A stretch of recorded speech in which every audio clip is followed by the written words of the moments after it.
Welcome to Movement to Leap Health.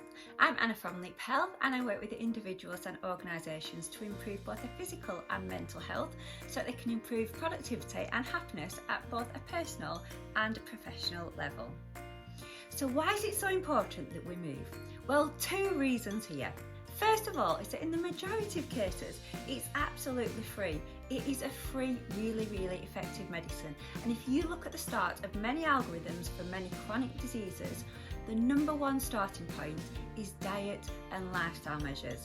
The second one is that you get great bang for your buck. So for your investment in time, and if you do pay as well, you get many benefits in terms of both physical and mental health. So let's dig a little bit deeper to explore what these actual benefits are. So at this stage now, we're going old school. I want you to grab your paper, I want you to grab your pen, and I want you to listen to a few stats. And hopefully one or more of these will resonate with you. And if they do, please write them down so that it cements in your mind why you should get moving.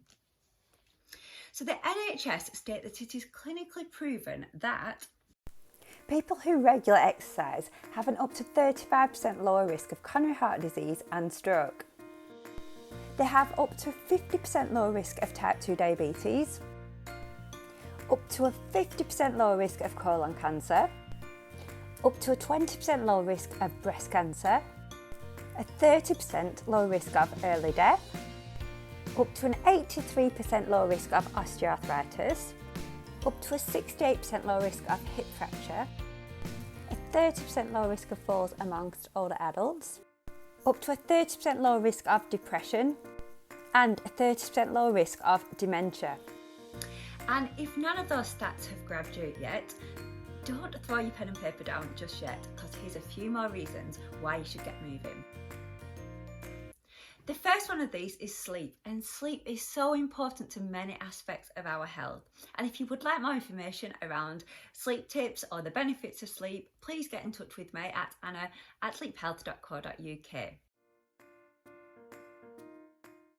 The next thing is that people who exercise more, there is evidence to show that are more creative, they're happier, and they've greater motivation and greater energy as well.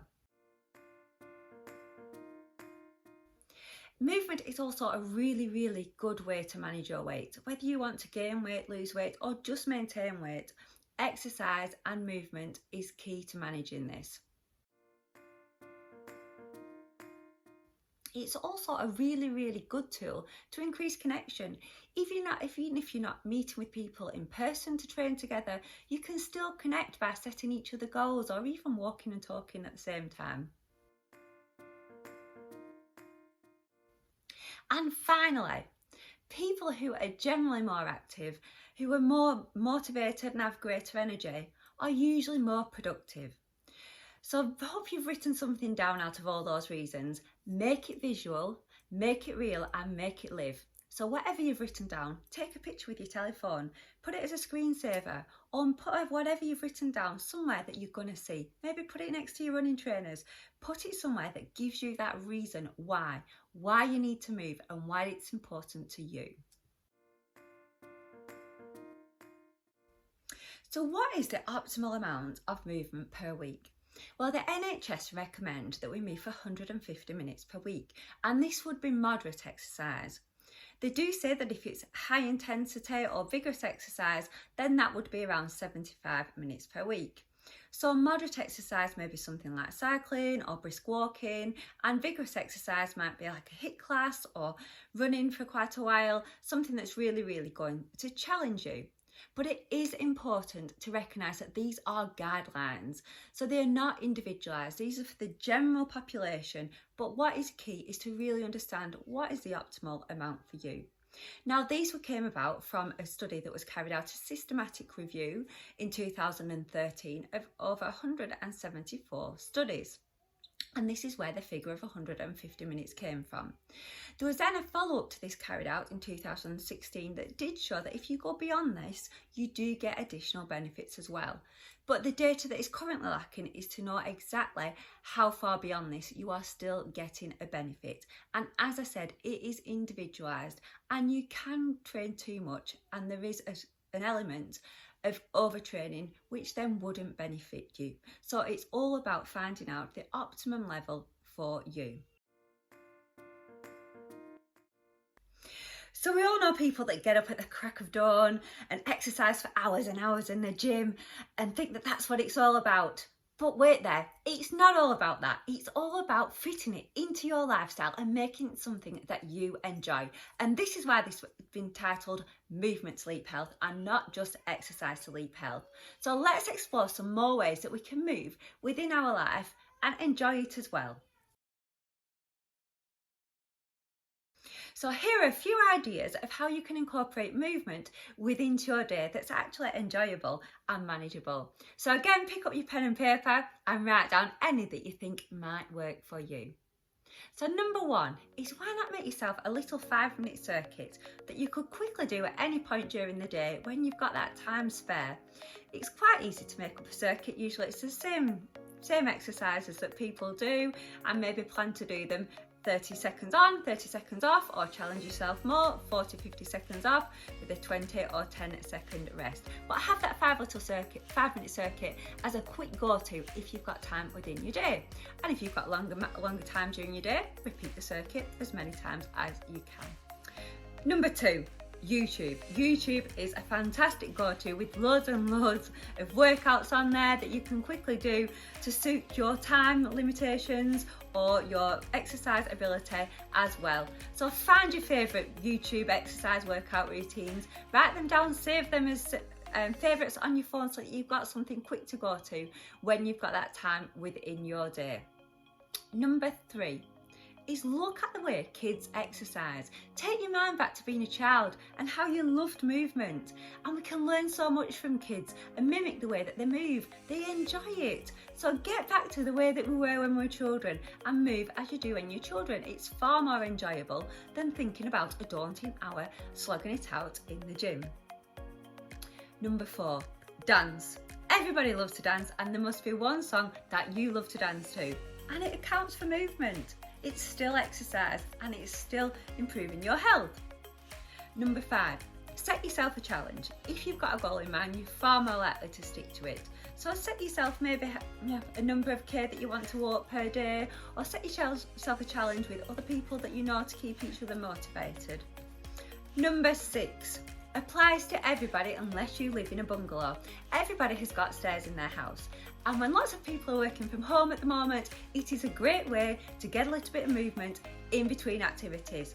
Just plan to walk up and down your stairs, run up and down your stairs as many times as you can within the time frame that you've got in between your next task. And all this counts towards your movement. Number seven is get a fitness buddy. It is so easy to lie to yourself or let yourself off the hook if you decide to do something. It is not quite as easy though to lie to somebody else, and if you've got a fitness buddy that you check in with, you're far more likely to do it because you've made yourself socially accountable to somebody else. Number eight, create a small space within your home or within the workplace as well where you can actually go to exercise. So it is physically like going to the gym and you're in that mindset to go and train. It only needs to be a small area where you could do a little workout, a bit of relaxation, but make sure that that is protected space for your movement. Number nine is particularly important as we age. And this is incorporating weight-bearing exercises within our workout. And this is really key to maintaining muscle mass and protecting our bones as well for diseases that can develop later on in life, such as osteoporosis. Number 10 is walk and talk. And I challenge you every day to look in your diary to see how many meetings you have when you could actually be walking and talking.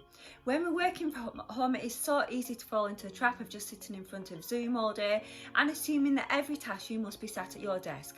I challenge you though to look in your diary and identify how many conversations and how many meetings could actually be walking as you talk, and get more movement into the day this way.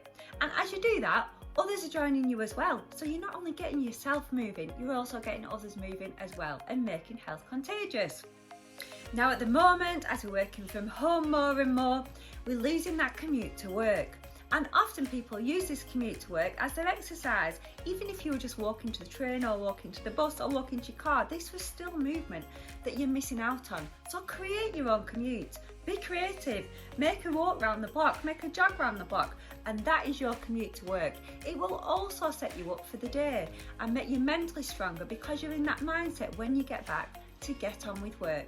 So be creative and make your commute. This also applies for things such as shopping. Often people are shopping a lot more online than they used to do and missing out that movement from walking from shop to shop. So if you're thinking about shopping online, why not try and think of it as actually shopping? Think about moving about before you do your shopping. Set yourself a little walk around the block to do before you're allowed to shop, and the shopping then can be your reward online. Create movement within the workspace. So place things at different areas around the room so that it makes you get up from your desk and move.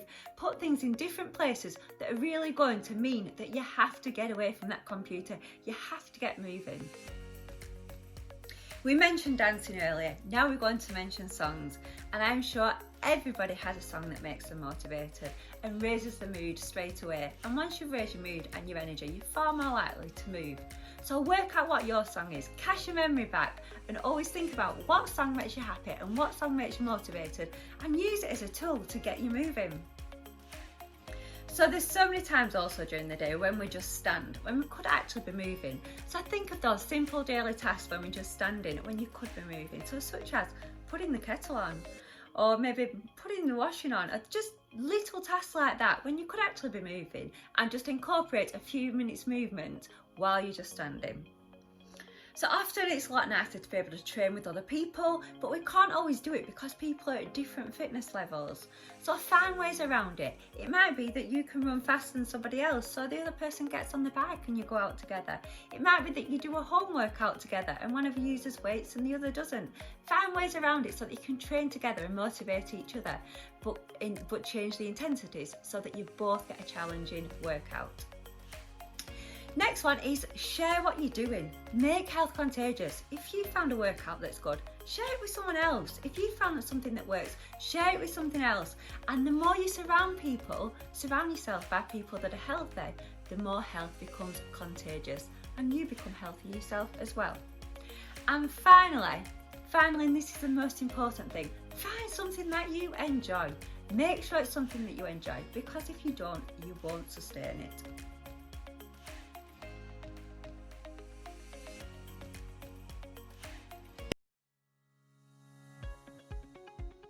So this last section is all about the ICBB, and there's two types of ICBB. There's I can't be bothered, or that I can be brilliant. And often we set ourselves these massive fitness goals and exercise goals, but what happens on the days when we wake up and we're in the ICBB, that I can't be bothered? How do we tip ourselves over into the ICBB, that I can be brilliant? So here's a few tips around how to motivate yourself to get moving. The first one of these is have a pre-workout routine, and this is something that is dead simple, such as putting your trainers on. It might be having a drink, it might be just putting a song on to get you moving, but work out what your pre-workout routine could be, and then it's dead easy to do, and this is part of your routine, so you're far more likely to then carry on with the exercise that you want to and plan to do. Number 2 is wear comfy clothing, and when we're working from home more, it is far easier to wear comfy clothing, which makes it a lot easier and more accessible to move when you've got a chance to move, and far less of a chore to have to go and get all your full gym gear on just to move about for a short amount of time. Number 3 is plan a movement in your day. Put it in your diary and make it like a business meeting. This is more important than a business meeting, because unless you're fit and healthy within both mentally and physically, then you're not going to be productive at work. So make it a priority and make sure that you're moving within the day. Number 4 is all about positive noise. Make sure you've got some positive noise. So this might be music, as I said, that inspires you and motivates you. It might be a podcast that you've got to listen to. It might be somebody that you find really motivating and really inspiring that you might talk to while you're exercising. But make sure you've got that positive noise around you, which is going to motivate you and inspire you to get moving. Next one is commit to train with somebody, because as we said before, if you make yourself socially accountable, you're far more likely to do it. So find someone that you are accountable to, or even if they're not training as well, just make sure that they're going to check in with you and make sure that you've done it. The next one is reward. So everybody likes a reward for things. So this does not mean though a family pack of Mars bars or 10 boxes of celebrations when you've done a little walk around the block. Think outside of the box with your reward. It might even be something as simple as, when I've been out for my run, I can sit and chill and watch my favourite TV programme. Or it might even be, when I've done that home workout, I'm just going to chill out on my own and have a cup of tea. But something so simple, but make sure you've got a reward there so that you've got the motivation to do it. Next one is, tell yourself you're just going to do something for 5 minutes. So often, if we've done that first 5 minutes, we're more likely to carry out with the full workout, but it's a lot easier to tell yourself that you're just going to try and go for a walk for 5 minutes than you're going out for an hour at a time. But the chances are, once you've done that first 5 minutes, you're far more likely to carry it on.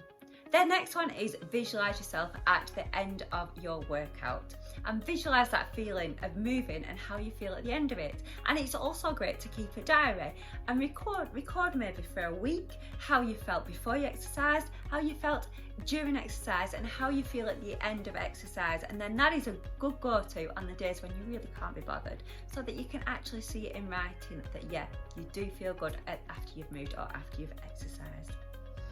Gratitude is a really powerful tool, and we have to think of this in terms of mental health, being grateful for what we've got and really appreciating things. But use it to get you motivated for exercise. Realise how grateful you are that you can actually move, that you can get out there and you can do something that's really going to help you both physically and mentally. And finally, if none of them have got you motivated, this will. Cast your mind back to the 23rd of March when it was announced that you were only allowed out once a day for exercise, and basically that's all we had to do. Think how motivated you were to get out of the house and get moving. So when you're in that situation that I can't be bothered, think back to the 23rd of March and I guarantee you will turn into the ICBB. I can be brilliant. I hope that video has been useful. If you've got any questions, comments or ideas, please do get in touch with me at anna@leaphealth.co.uk, or you can find more information on LinkedIn at Leap Health or on Instagram at leaphealth.co.uk. Thank you.